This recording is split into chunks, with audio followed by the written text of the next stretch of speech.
Hey guys, so for today's video I'm gonna start reviewing this product. It's called HGKJ Refurbishing Agent.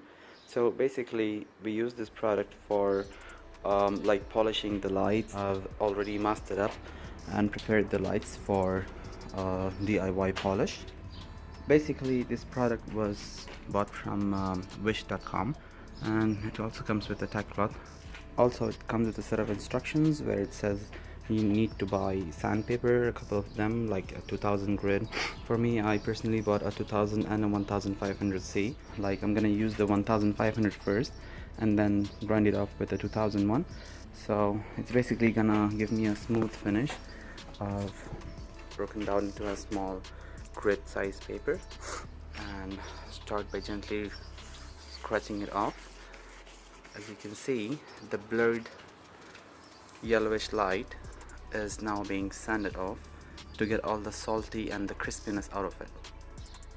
Well, to prepare the lights, first I had to wash the lights off with a moist cloth and let it dry. So basically you just gently sand it off in one direction so that you ensure that it's not like the blurriness is not all around, it's just a one-sided fading, and which you can reverse with the cloth wiping.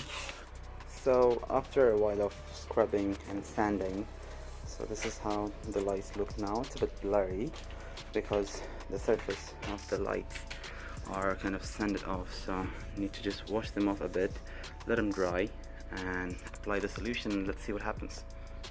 Alright, so I've actually applied the solution on this side of the lights and also the other side, but I'm gonna reapply it to this one because I feel like this one is kind of still faddy. So shake it well first and spray it off on the surface. That's what it says in the instruction. Take your tacky cloth and gently wipe it evenly. It's a bit shiny, honestly, but it says on the package that it's gonna remove the yellowness and the fadiness. This is it. This is the product from wish.com, and I think it's kind of worth it for the price of it. It became a free shipping kind of a deal with me. If you're looking for a DIY, this product is not so bad. No, it's a good thing.